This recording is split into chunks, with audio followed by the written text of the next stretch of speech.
Hello everyone, welcome to you all on our channel Study Adda 365. I hope that you guys are doing absolutely fine.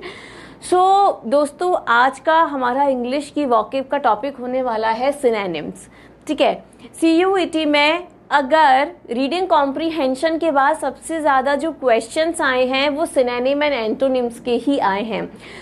ये एक ऐसा section है जहाँ से आपको बहुत सारे मार्क्स मिल सकते हैं. एंड अगर आपने कुछ ट्रिक्स को फॉलो कर लिया, थोड़ा सा अपना अगर रिफाइन कर लिया वॉकेब सेक्शन को, तो इसमें आपके फुल आउट ऑफ फुल के भी चांसेस हैं. ठीक है, अब सिनोनिम्स में एक ये होता है कि आप इसे या तो आपको वो वर्ड आता है, उस तरीके से आप इस सेक्शन को कर सकते हो कि आपको इनके सिनोनिम्स पता हैं and you will be able to find out the correct answer. Second, इसमें क्या होता है ना कि कुछ ट्रिक्स होती हैं. वो ट्रिक्स क्या हैं वो मैं आपको आज बताने वाली हूँ. ठीक है, ट्रिक से पहले मैं आपको आज दूंगी कुछ टिप्स. टिप्स में क्या है कि आपको क्या करना है एंड आपको क्या नहीं करना है. आपका फर्स्ट है रीड एंड अंडरस्टैंड. अगर आपको वो वर्ड नहीं आता है तो आपको उस वर्ड को प्रॉपरली रीड करना है एंड उसे अंडरस्टैंड करना है. अब आप उसे अंडरस्टैंड कैसे करोगे बेटा? रूट वर्ड से. ठीक है, हमारे इंग्लिश में फॉर्मेशंस कैसे होते हैं? रूट वर्ड होता है. रूट वर्ड में हम प्रीफिक्स लगाते हैं एंड सफिक्स लगाते हैं एंड उससे भी हम एक न्यू वर्ड बनाते हैं. That you already know and I have told you this already. And जब आप रूट वर्ड देखोगे तो आपको उसकी थीम समझ आएगी. थीम से जो आपके ऑप्शंस हैं उनको आप अंडरस्टैंड कर सकते हो कि ये जो थीम है इस वर्ड की, अगर हम इस प्रीफिक्स को हटा दें या हम इस सफिक्स को हटा दें तो इसकी ये वाली थीम बन रही है. एंड इस थीम से रिलेटेड हमारे MCQs में से ABCD में से कौन सा वाला वर्ड है that you can find out correctly. Second इसका है कि आपको रिवाइज करते रहना है. Keep revising hard words. जो भी ऐसे वर्ड हैं जो आपको लगता है कि ये हार्ड है, आप उन्हें रिवाइज करते रहो. उन्हें आप अपनी राइटिंग में, अपने स्पीकिंग में कहीं ना कहीं किसी ना किसी रूप में आप उनका यूज करो. इससे वो वर्ड आपके लिए क्या हो जाएंगे? बहुत ही हैंडी हो जाएंगे एंड आपको उन्हें कॉम्प्रीहेंड करने में बहुत ही आसानी होगी. थर्ड चीज जो कि आपको नहीं करनी है that is do not assume और गैस. आपको तुक्का नहीं लगाना है, अज्यूम नहीं करना है, गैस नहीं करना है, क्योंकि अगर आपका एक क्वेश्चन गलत हुआ आप -1 में आ जाओगे. That you already know. ठीक है, आपको अज्यूम नहीं करना है बेटा, गैस नहीं करना है. पहले आपको अगर वो वर्ड, चलो अगर आपने उसे रिवाइज भी नहीं कर पाए, कोई एक नया ही हटके एक ऐसा शब्द आ गया जो कि आपने नहीं पढ़ा है, आपको उसको अंडरस्टैंड करना है, रीड करना है, try to find out the root word. ठीक है, एंड इसके बाद जो एक फोर्थ है एलिमिनेशन.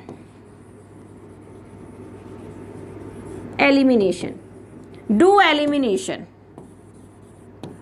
एलिमिनेशन में आप क्या कर सकते हो? ऑड वन आउट को हटा सकते हो. देखो आपके जो क्वेश्चन आते हैं, जैसे कि आपका ये क्वेश्चन है यहाँ पर ABCD, मे बी आपको इसमें से 3 आते हैं. 3 आपको लग रहा है कि यार ये इससे रिलेटेड नहीं है, ये तो मैंने पढ़े हैं, मुझे इनका मीनिंग आता है और ये मीनिंग इनसे रिलेटेड नहीं है. तो आपने जो आपका ऑड वन आउट किया वो आपका आंसर हो सकता है. It can be your answer, क्योंकि ये आपको आता है, ये आपको आता है, ये आपको आता है एंड ये आपको नहीं आता है. मे बी कि जो आपसे क्वेश्चन पूछा गया है उसका आंसर C ऑप्शन हो जाए, क्योंकि वो ऑड वन आउट है. एलिमिनेशन आपको करना है, इसमें आपको ऑड वन आउट करना है. ठीक है, ऐसा हो सकता है कि इसमें आपको 3 के मीनिंग आते हो, क्वेश्चन का मीनिंग नहीं पता एंड ऑप्शन नंबर D का मीनिंग नहीं पता. तो जो नहीं पता है वो हमारे आंसर हो सकते हैं.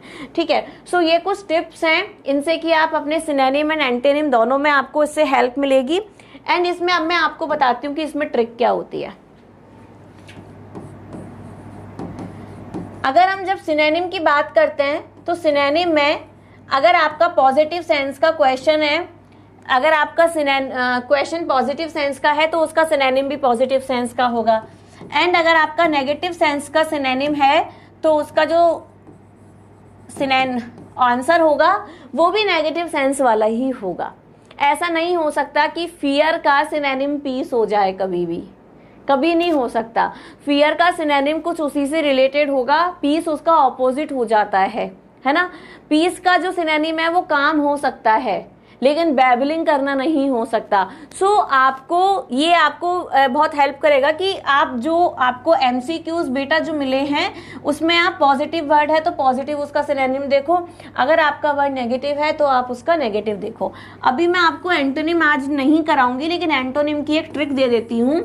एंटोनिम में क्या होता है ना बेटा, ऑपोजिट होता है। अगर आपका क्वेश्चन नेगेटिव है तो आपका आंसर क्या होगा, पॉजिटिव होगा, एंड अगर आपका क्वेश्चन पॉजिटिव है तो आपका आंसर कैसा होगा, नेगेटिव होगा, क्योंकि एंटोनिम कैसे चलते हैं, विरोधाभासी चलते हैं। ठीक है। अपार्ट फ्रॉम दिस एक और ट्रिक है मेरे पास आपके लिए कि अगर आपके क्वेश्चन में बेटा आपसे नाउन पूछा गया है, सो नाउन का आंसर भी नाउन होगा, नाउन का आंसर भी नाउन होगा। ठीक है। अगर आपसे प्रोनाउन पूछा गया है, आपको वो समझ आ रहा है, खैर प्रोनाउन तो नहीं पूछते हैं, ठीक है।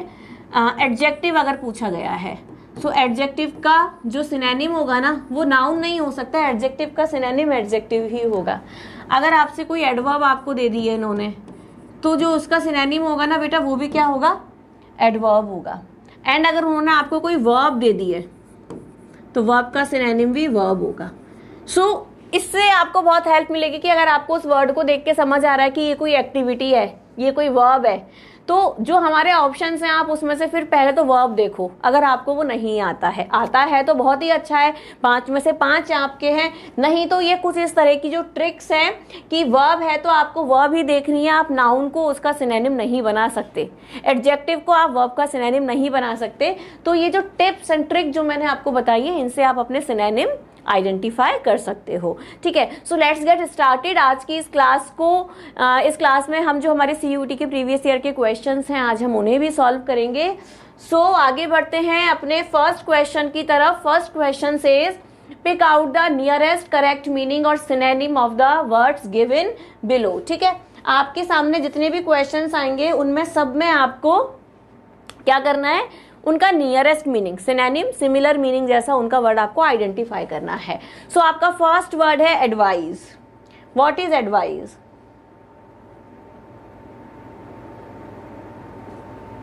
Options are council, practice and proposal. अब इसमें एक चीज और होती है बेटा, कई बार है ना, हर बार का मैं नहीं कह रही, बट बहुत बार ऐसा होता है कि 4 में से एक तो ऐसा ही होता है, या ये तो हो ही नहीं सकता, है ना। कई बार 2 भी ऐसे होते हैं कि क्या दे दिया है ना, ये तो इसके आंसर ही नहीं हो सकते। तो उसी तरीके से एडवाइस का देखो, प्रपोजल हो सकता है, नहीं हो सकता, प्रैक्टिस भी इसका नहीं हो सकता। तो 2 तो हमारे ऐसे ही हट गए। तो आपको बस थोड़ा सा कॉन्शियस रहना है, थोड़ा सा अलर्ट रहना है, एंड अगर 10 क्वेश्चन आते हैं तो 50 के 50 आपके नंबर हैं। ठीक है। Council, what is council and what is council? इनमें से कोई ना कोई एक हमारा आंसर है। अब काउंसिल क्या होती है? Council is a group of people who are elected to govern an area. तो काउंसिल एक ऐसे लोगों का ग्रुप होता है जो कि गवर्न किया जाता है किसी भी एरिया को गवर्न करने के लिए। ठीक है। अ group of people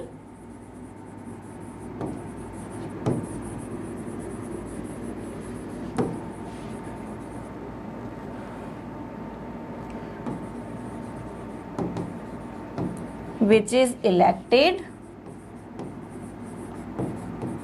to govern an area। and council क्या हो जाता है? council हो जाता है लीगल एडवाइस।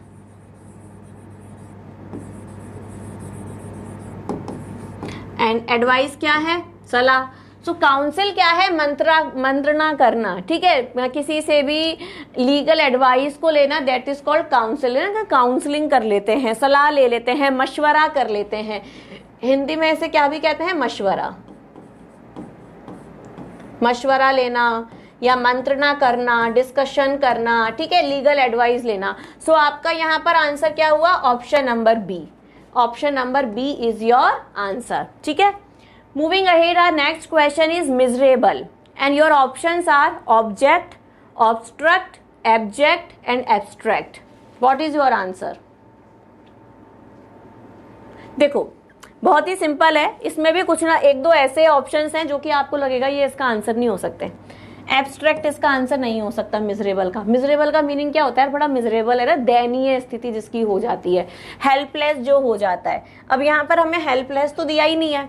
एंड ऑब्जेक्ट क्या होता है? कोई भी वस्तु, ऑब्जेक्ट उसे कहते हैं, किसी भी वस्तु को हम ऑब्जेक्ट कहते हैं. अब यहाँ पर हमारे पास दो ऑप्शंस बचते हैं, ऑब्स्ट्रक्ट एंड एब्जेक्ट. ऑब्स्ट्रक्ट क्या होता है? किसी भी चीज को ब्लॉक कर देना, है ना, किसी भी चीज में रुकावट पैदा करना, हिंडरेंस पैदा करना, है ना, उसे हम कहते हैं ऑब्स्ट्रक्ट कर देना. एंड जो हमारा एब्जेक्ट है, एब्जेक्ट का मीनिंग होता है हेल्पलेस. हेल्पलेस, हेल्पलेस क्या हो जाता है? हेल्पलेस हो जाता है मिजरेबल, है ना. डेस्पिकेबल कंडीशन भी इसे कहते हैं, डेस्पिकेबल कंडीशन. आप सबने मूवी देखी होगी despicable, despicable condition, abject. So option number C is your answer. Option number C is your answer. Miserable का सिनोनिम है abject. Okay, moving ahead our next question is quote. Quote करना, quote करना. What is quoting? So देखो, quote करना, पहले मैं इसका meaning बता देती हूँ. कोट करना होता है जब हम किसी भी व्यक्ति को रेफर करते हैं. अगर किसी भी महान व्यक्ति ने या महान लेखक ने कुछ चीज़ें लिखी हैं या कुछ चीज़ें अच्छी बातें कही हैं, और उन बातों को, उन राइटिंग को, उन लाइन्स को, उन पैराग्राफ को जब हम अपनी राइटिंग में, अपने आर्टिकल में या अपने पेपर में जब हम लिखते हैं, उसे हम कहते हैं कोट करना, किसी को मेंशन करना. ठीक है. सो ये साइट है, ये साइट है, ये साय है, ये सू है. ठीक है, देखो सू करना, सू इसका आंसर होगा नहीं. किसी को भी सू कर देना, बर्खास्त कर देना, निकाल देना, है ना, आई सू यू, है ना, हम ऐसे बातें करते हैं. साय यानी जब हमें नींद आ रही होती है तो उबासी लेना, उसे हम कहते हैं साय करना. ये साइट एंड ये साइट, इनमें से कोई ना कोई एक आंसर है हमारा. तो ये वाला साइट कौन सा होता है? किसी भी जगह को कहते हैं साइट सीन, है ना, साइट सीन करेंगे. हम मनाली गए हैं, मनाली में हम साइट सीन करेंगे, है ना. नैनीताल गए हैं, नैनीताल में साइट सीन करेंगे. केरला गए हैं, साइट सीन करेंगे. तो this is related to place. किसी भी जगह के दृश्य को हम साइट कहते हैं, दृश्य को, सीन को. ठीक है, सीन को. और ये वाला साइट क्या हो जाता है? मेंशन करना. एंड मेंशन करना इज कोट करना. So option number D is our answer. ठीक है, ऑप्शन नंबर डी. ठीक है, moving ahead our next question is harmony. So what is harmony? Symmetry, ceremony, symmetry and hierarchy. So first वाला symmetry कौन सा है? देखो, जो फर्स्ट वाला हमारा सिमेट्री है, इसका मतलब होता है ग्रेवयार्ड्स.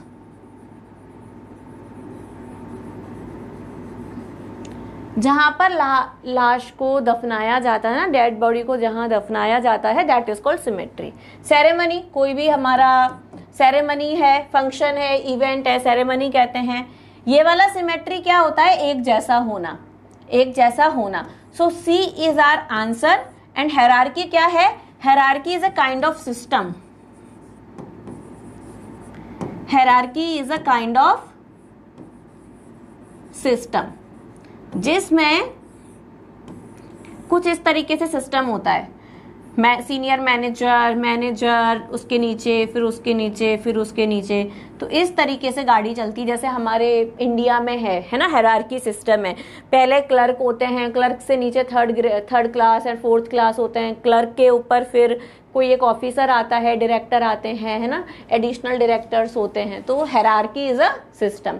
सो हार्मनी का करेक्ट सिनोनिम क्या होगा? Symmetry. Okay, our next question is unlawful. What is unlawful?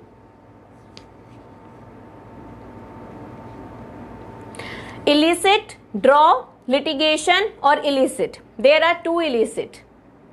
देखो, एक ऑप्शन तो हमारा ऐसे ही हट गया, अनलॉफुल का ड्रॉ हो नहीं सकता. और अनलॉफुल हमें समझ आ रहा है कि जो भी चीज लॉ के अकॉर्डिंग नहीं है उसे हम अनलॉफुल कहते हैं. लिटिगेशन क्या होता है? Litigation is an action of taking legal action. ठीक है, the process the process of taking legal action, that is litigation. ठीक है, ये वाला इलिसिट क्या होता है? इस इलिसिट का मीनिंग होता है टू ड्रॉ और ड्रैग समथिंग फोर्सफुली।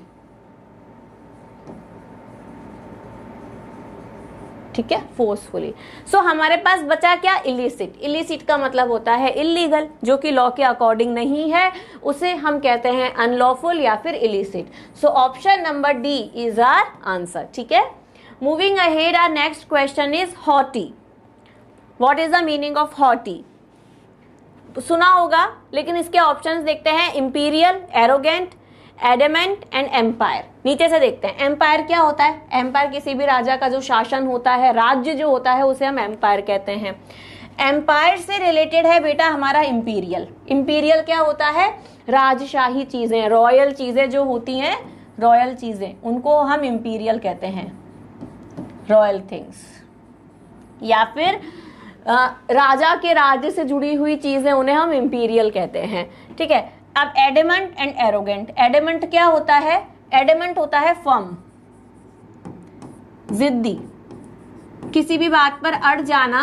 ठीक है, उसे हम कहते हैं एडमेंट। फिर हमारे पास बचा क्या? एरोगेंट। एरोगेंट यानी गुस्सा, हॉटी यानी भी गुस्सा, है ना, गुस्सैल व्यक्ति, उसके लिए हम यूज करते हैं haughty. So option number B is the answer and this is the correct synonym for the word haughty, arrogant, haughty. okay, आगे बढ़ते हैं। और next question is wise. Wise, अब देखो कुछ एक आध ऑप्शंस तो ऐसे हैं जो अपने आप ही इसमें से निकल जाएंगे, है ना। Momentous, pragmatic, judicious and delay. तो डिले को तो हम हटा ही देते हैं, भाई डिले तो नहीं हो सकता। अब वाइज है, वाइज के लिए क्या आपने कभी प्रैग्मेटिक वर्ड को पढ़ा है? What is the meaning of pragmatic? Pragmatic होता है प्रैक्टिकल,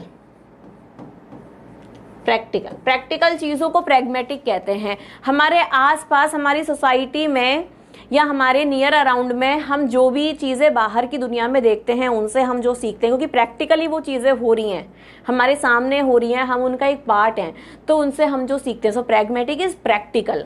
ठीक है, मोमेंटस क्या होता है? Moments is very important, something very important, that is moments, this is moments.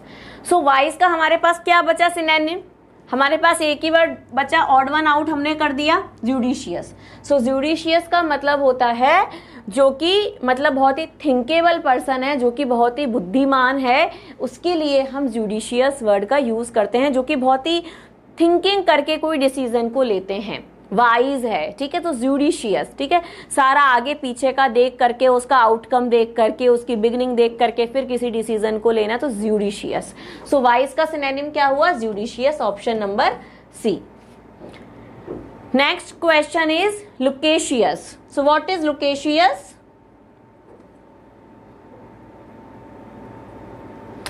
Victorian, bombastic, verbose, ambiguous. Loquacious, it's a very different kind of word, might be very different kind of word, loquacious. So loquacious का meaning मैं आपको बता देती हूँ, एक ऐसा person जो कि बहुत बोलता है, ठीक है, या जरूरत से ज्यादा शब्दों का इस्तेमाल करना, यानी ज्यादा बोलना, अल्टीमेटली उसे कहते हैं लुकेशियस। सो इसके ऑप्शंस देखते हैं। विक्टोरियन, विक्टोरियन क्या था? विक्टोरियन ब्रिटिश काल में एक एरा था, एक युग था, कब से कब तक था? 1820 से लेकर के 1940 अप्रोक्सीमेटली। बहुत ही ग्रोइंग, ब्रिटेन के लिए बहुत ही ग्रोइंग स्टेज थी ये वाली, बहुत ही ग्रोइंग स्टेज थी ब्रिटेन की। So Victorian is an era, ये हमारा कट हो जाएगा।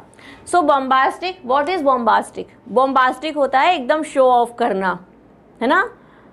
सो चीजों को बड़ा चढ़ा के बताना, एग्जेजरेशन करना, ऐसा था वैसा था, और शायद कैसा भी नहीं था, लेकिन बहुत ही बॉम्बास्टिक, है ना। आपने एक मतलब छोटे से रिसोर्ट में वो रुके एंड वो कह रहे हैं कि भाई हम तो ताज में रुके थे, इस तरीके से ना बॉम्बास्टिक हो जाना। वर्बोज, वर्बोज होता है using more words than need. जरूरत से ज्यादा शब्दों का इस्तेमाल करना is called verbose. So loquacious का आंसर हमारा क्या हुआ? वर्बोस। एंड एम्बिग्यूअस क्या होता है? एम्बिग्यूअस होता है जिसके कई सारे मीनिंग होते हैं। एंड जब किसी भी चीज के कई सारे मीनिंग होते हैं ना, तो वो अनक्लियर हो जाता है। तो एम्बिग्यूअस को हम कह सकते हैं अनक्लियर। अनक्लियर, जहां पर भी हमें क्लैरिटी नहीं होती है कि इसका आंसर क्या हो सकता है या इसका क्या मतलब हो सकता है। एम्बिगुअस पर्सनैलिटी, कि कई बार कुछ लोग ऐसे होते हैं ना कि जो हमें समझ ही नहीं आते हैं भाई वो क्या कहना चाहते हैं। कभी गुस्सा हो रहे हैं, कभी खुश हो रहे हैं। अगर हम कभी उन्हीं की पसंद का काम कर दें तो गुस्सा हो जाते हैं। सो एम्बिगुअस पर्सनैलिटी, कुछ क्लियर नहीं है यार उनके बारे में, कुछ समझ नहीं आता, तो एम्बिगुअस होता है। वर्बोज होता है using more words than need, and verbose is the synonym, right synonym of loquacious. And bombastic क्या हो जाता है? पॉम्पस हो जाता है। ठीक है, पॉम्पस यानी एग्जेजरेट करना। ठीक है, किसी भी चीज को एग्जेजरेट करना, that is bombastic. So answer number, option number C is your answer, verbose. Moving ahead, our next question is courageous. Courageous, and your options are fickle, insipid, timorous, fearless. अब देखो courageous का इसमें option number D तो हो ही सकता है। ये courageous है, ये fearless है, हो सकता है ना, हो सकता है, क्या पता यही इसका आंसर हो। fickle क्या होता है? What is fickle? Fickle is something which is unstable. Unstable, something which is not constant.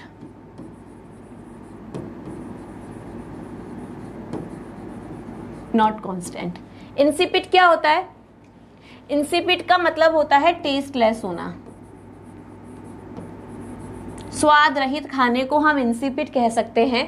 ठीक है, insipid, it's a good word, tasteless होना। टिमोरस क्या होता है? टिमोरस होता है एक ऐसा व्यक्ति जो कि जल्दी नर्वस हो जाता है ना, ऐसा व्यक्ति जिसमें लैक ऑफ कॉन्फिडेंस हो।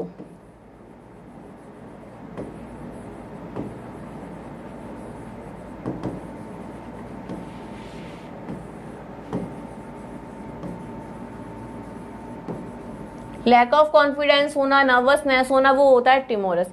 अब यहाँ पर फियरलेस क्या होता है? डर रहित। और करेजियस क्या होता है? साहसी। सो option number D is your answer. मैं साहसी भी लिख देती हूं, साहसी, डर रहित। ठीक है, so option number D is your answer. Courageous का सिनोनिम क्या होगा? Fearless. Option number D. Clear है इतना? ठीक है, आगे बढ़ते हैं। Next question is watchfulness. Watchfulness, watchfulness होता है रात्रि में जगना। किसी भी स्पेसिफिक पर्पस के लिए, किसी भी स्पेसिफिक रीजन के लिए आप जब पूरी रात जगते हो, किसी की निगरानी करते हो, चौकसी करते हो या कुछ और करते हो, उसे कहते हैं वॉचफुलनेस। अलर्ट रहना है ना, जागते रहना। सो सुपरविजन क्या होता है? सुपरविजन होता है किसी भी चीज का निरीक्षण करना, सुपरवाइज करना किसी भी चीज को। कस्टडी, कस्टडी होता है to take care of somebody and when you get legal right for it, है ना। किसी भी, जैसे बच्चे की कस्टडी होती है, जब पेरेंट्स अनफॉर्चुनेटली सेपरेट हो रहे होते हैं, तो किसी ना किसी को बच्चे की कस्टडी दी जाती है कि लीगल राइट मदर को मिलेगा या फादर को मिलेगा बच्चे को रखने का, तो that is called custody. Legal right to take care of somebody, SB, somebody। ठीक है, सुपरिंटेंडेंस क्या होता है? सुपरिंटेंडेंस वो पर्सन होता है जो कि सुपरविजन करता है ना, जो कि निरीक्षण करता है, जांच पड़ताल करता है, उसे हम सुपरिंटेंडेंस कहते हैं, या उस एक्टिविटी को हम सुपरिंटेंडेंस कहते हैं। अब यहाँ पर हमारे पास ऑड वन आउट क्या बचा? विगिल। विगिल का सिनोनिम है वॉचफुलनेस, वॉचफुलनेस का सिनोनिम है विगिल। विगिल का मतलब होता है रात्रि जागरण।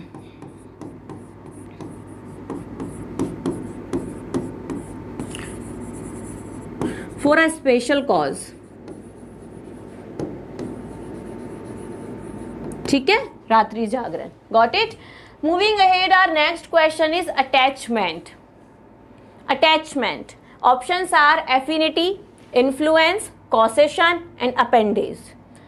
सो नीचे से देखते हैं appendage. What is appendage? Appendage, देखो अटैचमेंट का मीनिंग तो आपको पता ही होगा ना, किसी से भी लगाव हो जाना, मोह हो जाना, दैट इज कॉल्ड अटैचमेंट, है ना। अपेंडेज क्या होता है? किसी भी बड़ी वस्तु का एक छोटा सा भाग, कोई जैसे बड़ी चीज है, कोई शिप है, शिप का एक छोटी सी कील एंड जो कि यूजफुल ना हो उसे हम कहते हैं अपेंडेज, ठीक है। कॉसेशन क्या होता है? कॉसेशन होता है रीजन, है ना, किसी भी कारण को, रीजन को हम कॉसेशन कहते हैं।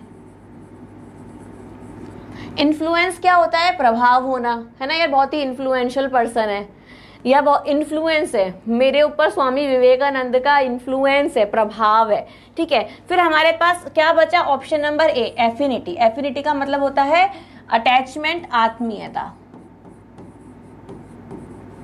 आत्मीयता, ठीक है, लगाव होना, इमोशनली अटैच्ड होना, that is called affinity.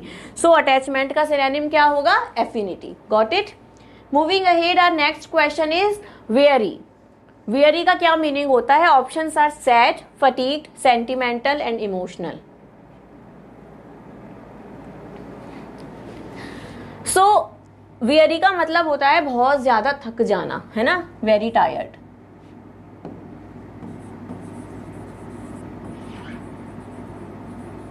Very tired. तो सैड का मतलब क्या है? दुखी, ये हमारा आंसर नहीं होगा। सेंटिमेंटल क्या होता है? इमोशनल एंड सेंटिमेंटल, ये हमारे आंसर नहीं होंगे, यानी कि भाव, भावुक हो जाना। सेंटिमेंटल और इमोशनल का मतलब क्या होता है ना? भावुक हो जाना, भावुक हो जाना, इमोशनल हो जाना। सो वेरी का हमारे पास ऑड वन आउट क्या बचा? फटीग्ड। फटीग्ड यानी गहरी थकान, बहुत ज्यादा थक जाना। So option number B is our answer. Weary का सिनोनिम क्या होगा? Fatigued. Okay, moving ahead, our next question is bequest. What is the meaning of bequest? Parsimony, matrimony, heritage and patrimony. So bequest का meaning क्या होता है? पहले तो ये बता दो, bequest का मतलब होता है वसीयत, ठीक है, जो अपनी विल लिखते हैं उसे हम कहते हैं bequest, वसीयत, वसीयत, ठीक है। Now what is the meaning of parsimony? Parsimony is a kind of person who is very किफायती, है ना? Excuse me.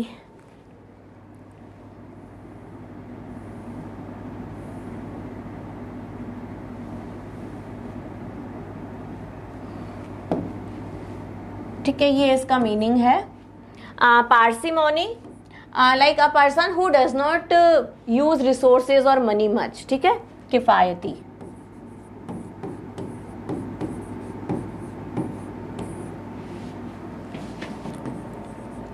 A person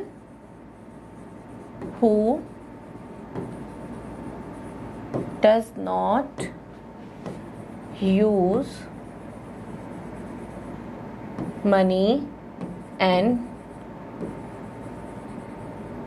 resources much, बहुत ज्यादा जो रिसोर्सेज एंड मनी का यूज नहीं करता, that is called parsimony.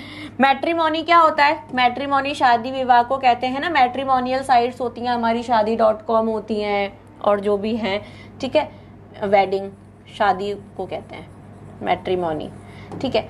Heritage क्या होता है? Heritage is bequest, heritage is वसीयत। So option number C is our answer. But before this we should also know patrimony. Patrimony क्या होता है? लाइक हमारी वसीयत का पैट्रीमोनी में ना, like male to male money का ट्रांसफर होता है, जैसे कि पिता की जो संपत्ति होती है ना वो पुत्र को मिलती है, ठीक है। सो पैट्रीमोनी में मेल टू मेल,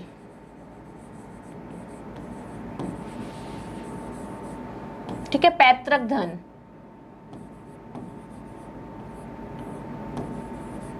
जो कि मेल टू मेल जाता है, पिता से पुत्र को जो धन मिलता है, पिता से पुत्र को जो वसीयत मिलती है, जो भी प्रॉपर्टी मिलती है, दैट इज कॉल्ड पैट्रीमोनी, ठीक है।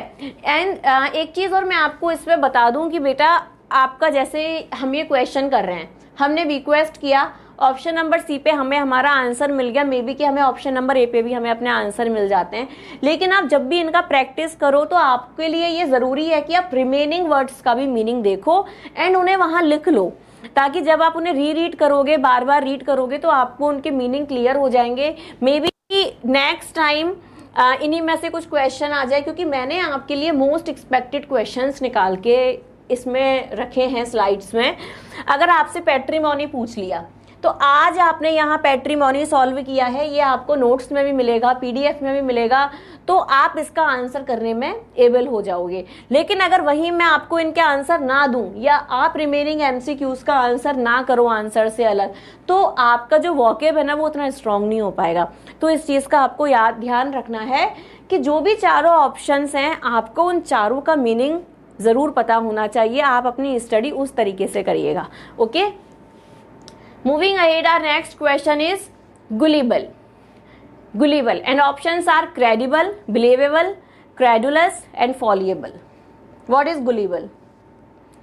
So gullible is a kind of person जो कि बहुत ही भोला भाला सा होता है।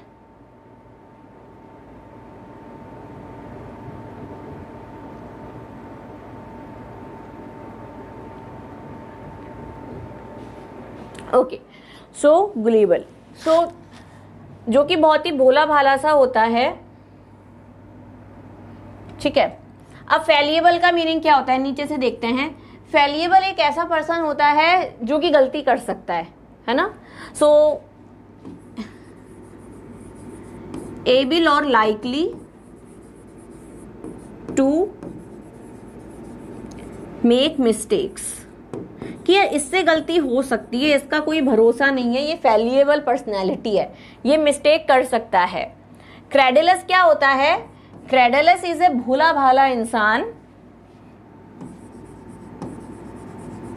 एन इनोसेंट पर्सन, एंड इसको क्या होता है ना बाद में चीट, मतलब यूजुअली चीटेड ऑन।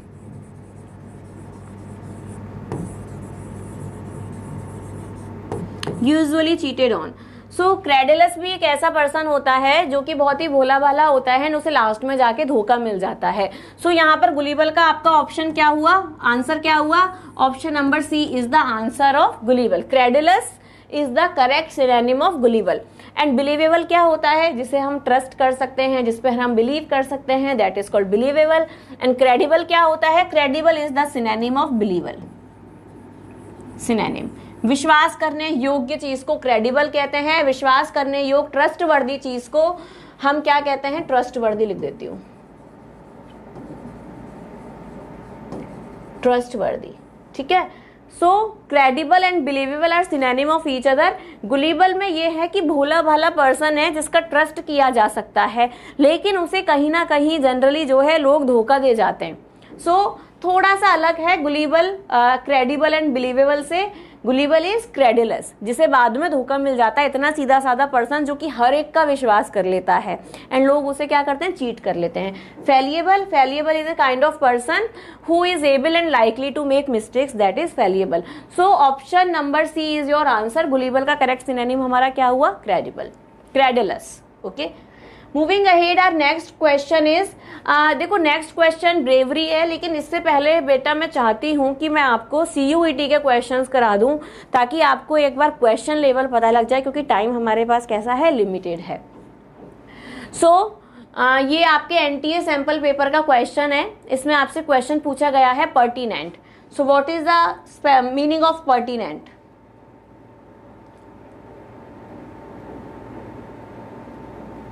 देखो, पर्टिनेंट का मीनिंग होता है which is quite appropriate.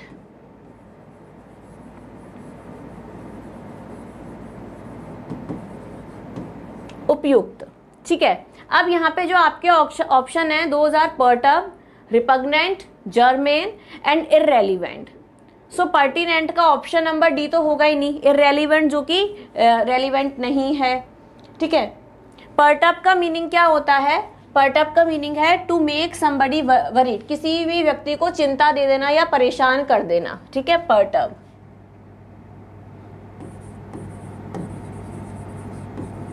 To make somebody worried. And repugnant क्या होता है? किसी को भी डिसलाइक करना, है ना, किसी को भी बहुत ज्यादा नापसंद करना, बहुत ज्यादा अवर्जन की जो स्टेट होती है ना, dislike.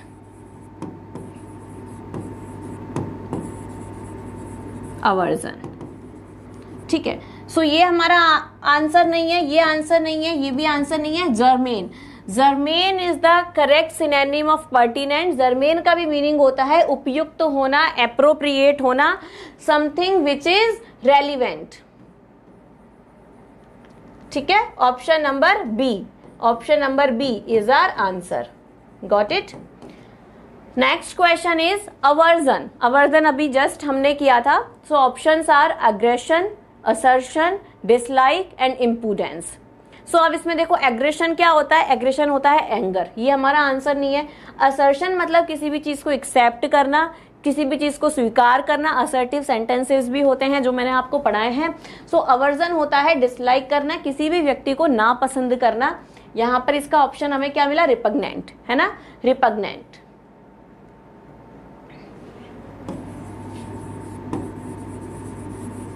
Repugnant.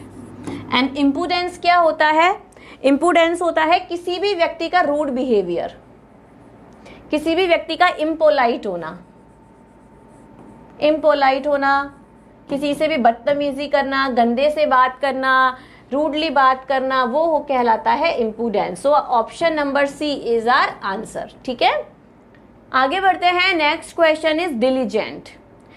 Diligent options are intelligent, modest, energetic and industrious. अब इसमें से आप एक तो वैसे ही अलग कर दो, diligent and energetic, energetic, modest, intelligent. अब इसमें से कुछ है जो आप अपने आप नेचुरली अलग कर दोगे कि ये इसके ऑप्शंस नहीं हो सकते। इंटेलिजेंट क्या होता है, वाइज, बुद्धिमान होता है। मॉडेस्ट क्या होता है, मॉडेस्ट होता है पोलाइट पर्सन, है ना, विनम्र आदमी उसे मॉडेस्ट कहते हैं। एनर्जेटिक होता है जिसके अंदर बहुत ज्यादा एनर्जी होती है, बहुत एक्टिव होता है, उसे एनर्जेटिक कहते हैं। इंडस्ट्रियस क्या होता है, इंडस्ट्रियस होता है मेहनती। देखो इंटेलिजेंट एंड इंडस्ट्रियस में अंतर है। इंटेलिजेंट होता है बुद्धिमान, दिमागदार इंसान, एंड इंडस्ट्रियस होता है हमारा मेहनती इंसान। सो डिलीजेंट का करेक्ट जो सिनोनिम है that is option number D, industrious, यानी मेहनती व्यक्ति। ठीक है, next question is tie. Tie ये 10 अगस्त 2022 को आया था। So options are drawer, drive, tether and tie, type. अब देखो टाई यानी होता है बांधना, ठीक है। अब इसमें से आप ऑड वन आउट कर सकते हो। बांधने का मतलब ड्रॉर नहीं होता, बांधने का मतलब ड्राइविंग नहीं होता, गाड़ी को चलाना। बांधने का मतलब किसी भी तरह का प्रकार नहीं होता। बचा क्या, टेदर। टेदरिंग क्या होता है, जैसे ब्लूटूथ टेदरिंग हम करते हैं ना, किसी भी चीज को टाई अप करना, किसी भी चीज को कनेक्ट करना, किसी भी चीज को बांधना। So option number B is your answer. यहां पर हमने ऑड वन आउट करके हमारा आंसर ले लिया। ठीक है, नेक्स्ट है from the given option select one that carry same relation as. ठीक है, यहां पर आपको सेम सेम वर्ड्स दिए हैं। अब लेजी, लेजी का आपको जो लेजी से जो अफेक्टेड वर्ड है वो दिया है लिस्टलेस, कि जो आदमी लेजी है ना वो लिस्टलेस होगा, उसको कोई क्लू नहीं होगा क्योंकि वो एक्टिव ही नहीं है, वो लेजी है। So options are affection, aversion, dusk, dawn, foolish, fatuous, brainy, barmy. अब देखो आप इसमें ये दोनों क्या हैं बेटा, ये आपको सिनोनिम दिए हैं, मिलते जुलते शब्द हैं। ठीक है, अफेक्शन, अवर्जन। अफेक्शन क्या होता है, लगाव होता है। अवर्जन क्या होता है, सिचुएशन ऑफ डिसलाइकिंग, है ना, नापसंद करना, रिपग्नेंट होना, जो हमने अभी पढ़ा था। सो ये दोनों क्या हो गए, एंटोनिम हो गए। ये इसका आंसर नहीं होगा। Dusk and don. डस्क क्या होता है, इवनिंग टाइम होता है। डॉन क्या होता है, मॉर्निंग टाइम। सुबह के 4-5 बजे के समय को हम जो कहते हैं ना भोर कहते हैं, उसे डॉन कहते हैं। सो ये इसका आंसर नहीं होगा। Foolish and फैचुअस। फुलिश क्या होता है, मूर्ख आदमी। फैचुअस क्या होता है, पॉइंटलेस, अगेन पॉइंटलेस। ठीक है, foolish and fatuous. Brainy and barmy. Brainy होता है दिमागदार व्यक्ति, बार्मी क्या होता है, फुलिश। सो ये भी क्या हो गया, एंटोनिम हो गया। ठीक है, ये वाला भी एंटोनिम हो गया। So option number C, foolish and fatuous. मूर्ख है एंड पॉइंटलेस है, उसे नहीं पता कि क्या करना है। जैसे लेजी है एंड लिस्टलेस है, उसी तरीके से फुलिश एंड फैचुअस है। सो आपका आंसर क्या हुआ बेटा, ऑप्शन नंबर सी आपका आंसर हुआ। तो इस तरीके के क्वेश्चंस भी आपके एग्जाम में आए हैं, इसीलिए मैंने कहा था कि आपको सबके मीनिंग पता होना चाहिए। एक एमसीक्यू में अगर आपका आंसर ऑप्शन नंबर ए है तो भी बी, सी और डी के मीनिंग जरूर क्लियर करना। ठीक है, नेक्स्ट है from the given option select one that carries the same relation. Okay, manufacture and produce. Manufacture and produce अपने आप में क्या है, सिनोनिम है। अब देखो आप यहाँ पर इसके ऑप्शंस हैं, competence and capability, generous and greedy. देखो जेनरस क्या होता है, दानवीर होता है, ग्रीडी क्या होता है, लालची हो जाता है, ये एंटोनिम हो गया। फ्रैंक एंड शाय, फ्रैंक होता है एकदम खुला व्यक्ति जो कि एक्सट्रोवर्ट होता है, शाय शर्मीले इंसान को, ये एंटोनिम हो गए। फीबल होता है कमजोर, स्ट्रॉन्ग होता है मजबूत, ये तीनों क्या है बेटा, एंटोनिम। ठीक है, सो आंसर क्या हुआ हमारा, option number A, competence and capability. अगर कॉम्पिटेंस होगा आपके अंदर तो आपके अंदर कैपेबिलिटी अपने आप आ जाएगी, मैन्युफैक्चर करना, प्रोड्यूस करना। ठीक है, तो ये भी सिनोनिम है, ये भी सिनोनिम है। So option number A is your answer.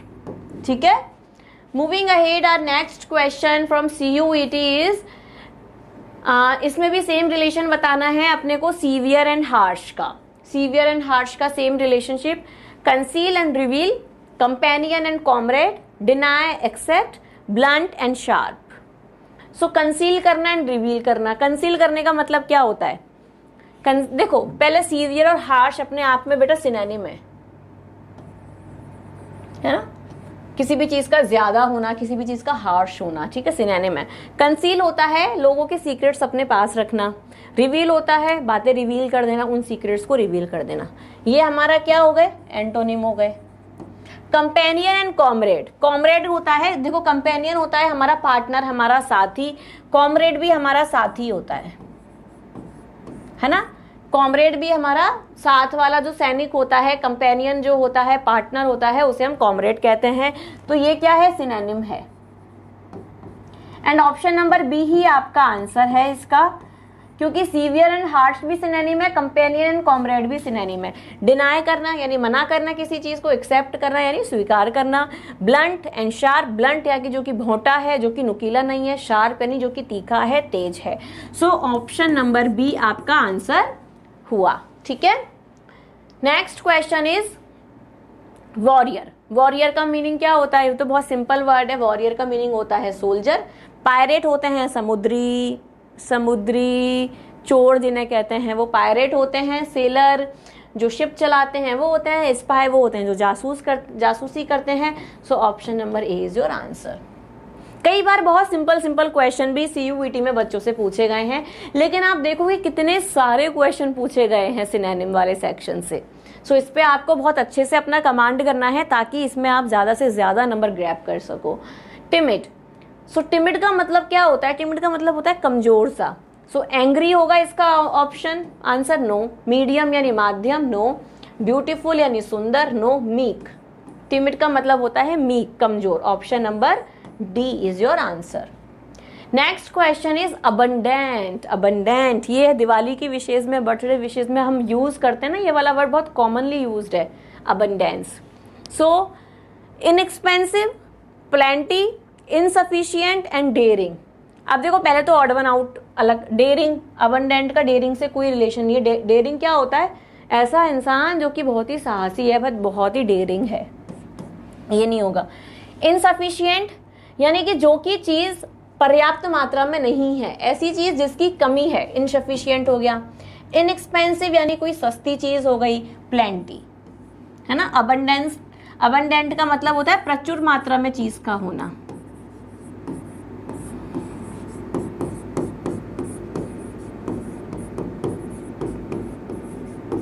Sufficient या सफिशिएंट से भी ज्यादा, ठीक है, दैट इज कॉल्ड प्लेंटी, बहुत सारा होना। ठीक है, next question is choose the word which is nearest in meaning to the underline word. Okay, his predictions are based on some erroneous assumption. उसकी जो प्रिडिक्शन है वो किसी इरोनियस अजम्पशन पर बेस्ड है। अब इरोनियस क्या होता है, इरोनियस होता है सुनी सुनाई बातें, जो कि जरूरी नहीं है कि सत्य हो। ठीक है, सो इरोनियस का जो मीनिंग है वो एग्जैक्ट तो नहीं होगा, लॉजिकल तर्क वाला नहीं होगा। इनकरेक्ट, इनकरेक्ट, इरोनियस का मतलब है कि जो कि सत्य नहीं है। ठीक है, कंफर्म्ड भी इसका आंसर नहीं है। Option number B, incorrect is the synonym of erroneous. ठीक है, नेक्स्ट है she is articulate in her conversation. अब आर्टिकुलेट पर्सन कौन होता है? आर्टिकुलेटिव होता है जो कि बहुत सोच समझ के डिसीजन लेता है, जो कि बहुत सोच समझ के बोलता है, गिनती करके, आर्टिकुलेशन करके, यानी उसका रिजल्ट देख के, उसका आउटकम देख के, उसके क्या कॉन्सिक्वेंसेस हो सकते हैं, ऐसे व्यक्ति को हम आर्टिकुलेटिव पर्सन कहते हैं। सो शी इज आर्टिकुलेट, वो बहुत सोच समझ के बातें करती है। सो इसके ऑप्शंस हैं eloquent, submissive, hesitant and insignificant. तो इनसिग्निफिकेंट नहीं होगा, हेजिटेंट नहीं होगा, सबमिसिव नहीं होगा कि बहुत सोच समझ के बोलना, इन सब के मीनिंग हमें आते हैं and those are not quite relatable to articulate. So option number A, odd one out.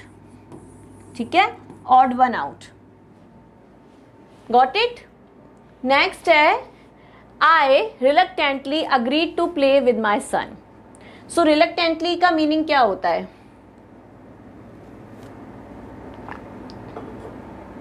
Reluctantly का मीनिंग होता है किसी भी काम को ना बहुत ही हिचकिचाते हुए करना, अनविलिंगली किसी काम को करना। So option number A is your answer, क्योंकि मैंने इसका मीनिंग मुझे बताना जरूरी था कि हिचकिचाते हुए किसी काम को करना ना, हेजिटेंटली किसी काम को करना, that is reluctantly. So readily तैयार हो जाना, रिलेटिवली यानी रिश्ता, हैप्पीली यानी खुशी खुशी, तो ये उसके ऑप्शंस नहीं है। ऑप्शन नंबर ए हमारा आंसर हो जाता है। अनविलिंगली इज रिलक्टेंटली, आधे मन से या बेमन से किसी काम को करना। नेक्स्ट है out of the given option choose the correct one. यहां पर हमें दो वर्ड दिए हैं, उनका रिलेशन है और उसके साथ हमें एक और वर्ड दिया है, तो उसका रिलेटिव वर्ड हमें यहां पर फाइंड आउट करना है। Deplete and decrease. So deplete and decrease क्या होता है? किसी भी वस्तु की जो मात्रा है ना उसे कम करना, डिक्रीज करना, डिक्रीज का मतलब कम करना। और यहाँ पर हमें अवॉइड दिया है एंड ऑप्शन है हमें अवॉइड के जैसा कोई शब्द ढूंढना है। इंक्रीज करना, रिसीव्ड करना, शन और मिस। देखो मिस तो इसका आंसर होगा ही नहीं, है ना, एकदम इररेलीवेंट है। सो अवॉइड, अवॉइड बहुत कॉमनली यूज्ड वर्ड है कि यार वो मुझे अवॉइड कर रहे हैं, वो मुझे नकार रहे हैं, मुझे इग्नोर कर रहे हैं। इंक्रीज नहीं होगा, रिसीव्ड नहीं होगा, शन, शन का मीन्स होता है इग्नोर, इग्नोर, ठीक है, शन। सो यहां पर हम क्या लिख देंगे? शन, शन and avoid. Deplete and decrease अपने आप में सिनोनिम है एंड अवॉइड का सिनोनिम क्या होगा? इनमें से शन होगा, ठीक है। नेक्स्ट है फाउंडेशन हाउस। फाउंडेशन के ऊपर हाउस बनता है ना, किसी भी घर की पहले नींव रखी जाती है, नींव के ऊपर, फाउंडेशन के ऊपर वो घर तैयार होता है। So pen, stand, scaffold, hinge, paper, wood, pedestal and statue. अब आप इसमें देखो, स्टैंड के अंदर हम पेन को रखते हैं, ये इसका नहीं है। स्केफोल्ड क्या होता है? स्केफोल्ड होता है फांसी का तख्ता, ठीक है, फांसी के तख्ते को कहते हैं।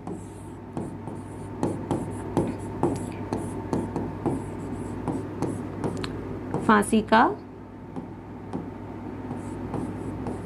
तख्ता, ठीक है। एंड हिंज क्या होता है? Hinge is a joint between two things,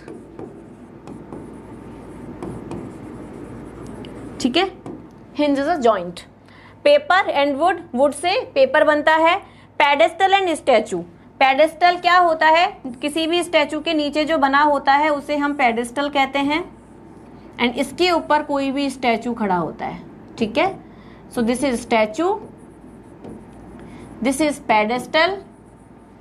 जैसे कि ये घर की फाउंडेशन होती है और इसके ऊपर एक हमारा सुंदर सा घर बना होता है, ठीक है। So option number D is our answer, option number D, ठीक है। Foundation, house, pedestal and statue, got it.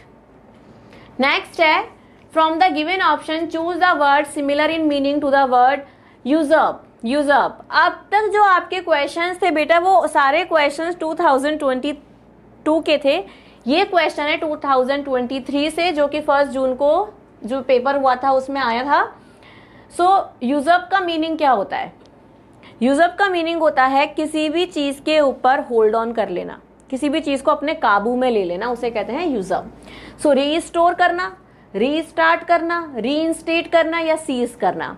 अब रीस्टोर करना क्या होता है कि किसी भी चीज को आपने स्टोर कर लिया, उसे कहते हैं रीस्टोर करना, है ना।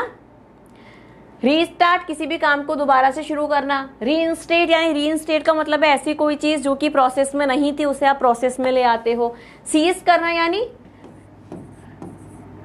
To take hold on something, seize करना। सो यूजअप का जो आपका करेक्ट आंसर है वो है आपका ऑप्शन नंबर सी, किसी भी चीज के ऊपर होल्ड ऑन करना। ठीक है, आगे बढ़ते हैं। Next question is select the most suitable synonym of syndrome. Syndrome का आपको सिनोनिम बताना है। Cosmetic, characteristics, cosmic and coquette. What can be the answer?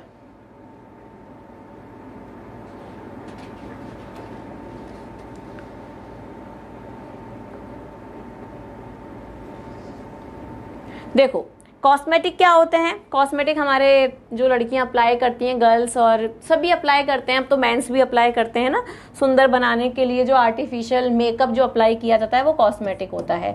Syndrome का मीनिंग क्या होता है ना, इसको ये सिंड्रोम हो गया है तो कैरेक्टरिस्टिक होता है, उसका जो सिनोनिम होता है ना वो कैरेक्टरिस्टिक्स होता है कि किसी भी चीज का प्रभाव दिखना, उसकी विशेषताएं दिखना, उसके जो सिम्टम होते हैं, सिम्टम्स का दिखना, है ना, that is syndrome and characteristics. Cosmic क्या होता है?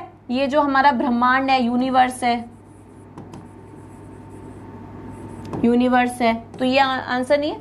कॉकेट क्या होता है? कॉकेट होती हैं फ्लर्टियस विमेन, है ना, ऐसी औरतें जो कि अपनी सुंदरता से किसी भी व्यक्ति का ध्यान भंग करती हैं, अपने मुंह में लेती हैं, उन्हें हम कहते हैं कोकेट, जो कि हमारे माइथोलॉजी में इनका जिक्र आता है,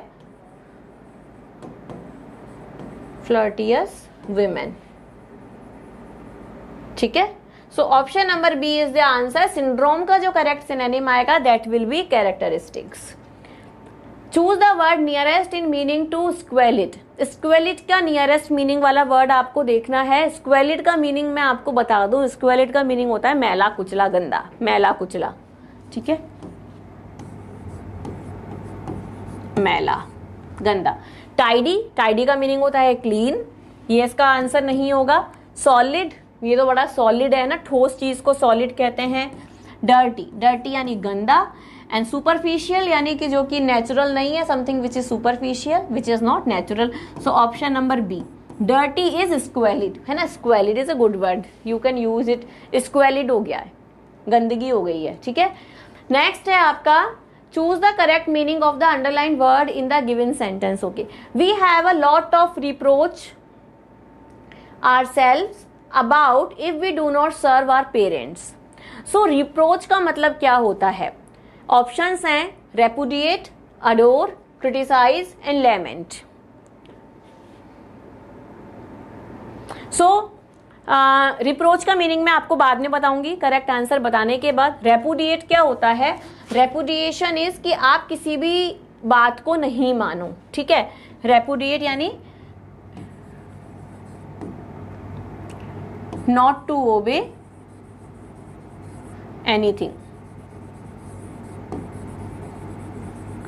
ठीक है, अडोर का मतलब किसी भी चीज को रिस्पेक्ट करना, किसी भी चीज को प्रेस करना। क्रिटिसाइज मतलब आलोचना करना, है ना, क्रिटिसाइज करना। लैमेंट का मतलब होता है दुख मनाना, सैड, दुख मनाना, लैमेंट। ठीक है, सो यहां पर जो रिप्रोच का आंसर है ना वो है क्रिटिसाइज, कि अपने आप की आलोचना करना। अब आप सेंटेंस को रीड करो and you will get the meaning. If we have a lot of reproach ourself, हमने अपने आप को इतना ज्यादा क्रिटिसाइज किया है अबाउट, अगर if we do not serve our parents, कि अगर हम अपने पेरेंट्स की सेवा नहीं करते हैं उसके लिए हमने अपने आप को बहुत ही क्रिटिसाइज किया है। ठीक है, सो ऑड वन आउट करके भी आप इसका मीनिंग ले सकते हो, सेंटेंस को अच्छे से रीड करके अंडरस्टैंड करके भी you can find out the correct answer. Option number C is your correct answer. Moving ahead, our next question is from the given option choose the word. Okay, I hailed this connection with delight. hailed का meaning क्या होता है? एक तो देखो held के कई सारे मीनिंग होते हैं, एक इसका मीनिंग होता है ग्रीट करना। ठीक है, उसे हम कहते हैं हेल। सो अवॉइड यानी किसी भी चीज को नकारना, रिफ्यूज यानी किसी भी चीज को मना करना, रिलीज यानी किसी भी चीज को रिलीज करना, मुक्त करना, आजाद करना, अक्लेम्ड। ठीक है, एक्सेप्ट करना। एक और इसका मीनिंग होता है दैट इज ग्रीट, है ना, ऐसे कहते हैं ना हेल हेल यानी विजयी भवे, हम अपने राजा को ग्रीट कर रहे हैं, तो ग्रीट करना, ठीक है। Option number C is the answer. Next आपका मैच है जो कि अगस्त 22 2022 में आया था। अब इसमें आपको मैच करना है हॉबल, स्ट्राइड, ट्रैम्पल एंड ट्रेड, ये सारे चलने के तरीके हैं। सो हॉबलिंग क्या होता है? हॉबलिंग होता है यानी कि मुश्किल से चलना, जब आपको चलने में कठिनाई आती है, मुश्किल से आप चल पाते हो, उसे कहते हैं हॉबल, जैसे कि ओल्ड पीपल जो है हॉबल करते हैं। स्ट्राइड क्या होता है? स्ट्राइड का मीनिंग होता है जब आप पर्पसफुली वॉक करते हो कि यार आपको ये काम करने जाना है और आप जल्दी जल्दी उसके लिए जब जाते हो, that is STRIDE. Walk purposefully with long step, that is STRIDE. Trample, what is trample? Trampling होती है जैसे कि जब आप चलते हो और आप किसी चीज को क्रश कर दो, नीचे घास है या फूल है तो उनको आप तोड़ते मरोड़ते चलो, that is trampling. Walk so as to crush something under foot, ठीक है। एंड ट्रेड, ट्रेड क्या होता है? धीरे धीरे और आराम से चलना, कभी कभी अपनी मस्ती में चलना, है ना, उसे कहते हैं ट्रेड। सो ए का हमने फिल किया है थर्ड, बी का हमने फिल किया है, सॉरी, ए का हमने फिल किया सेकंड, बी का हमने फिल किया थर्ड, सी का हमने फिल किया फोर्थ एंड डी का हमने फिल किया 1। ए का सेकंड, ए का सेकंड बी में भी है, सी में भी है, बी का थर्ड, बी का थर्ड, बी का थर्ड, बी एंड डी हमारे ऑप्शंस आ रहे हैं। सी को कट कर देते हैं, ए को कट कर देते हैं। सी का फोर्थ, सी का फोर्थ एंड सी का फोर्थ एंड डी का 1, डी का D1। सो इसमें ऑप्शन नंबर बी होगा। यहाँ पर कुछ इसमें थर्ड कर लो एंड इसमें सेकंड, ये टाइपो एरर हो गया है आपका। So option number B is your answer, the way I have matched the series. Next question भी आपका मैचिंग का है, ये भी 2022 में आया था। So critic, documentary, contemporary and serenity. So critic कौन होते हैं? क्रिटिक ऐसे लोग होते हैं जो कि किसी भी चीज को देख करके फिर उसमें कमियां या खूबियां निकालते हैं, उन्हें हम कहते हैं critics. So critics are a person engaged in interpretation of art, जो कि किसी भी आर्ट का या किसी भी चीज का जो इंटरप्रिटेशन करते हैं कि इसमें क्या है, कैसा है, क्या कमियां हैं, क्या खूबियां हैं, उन्हें क्रिटिक कहते हैं।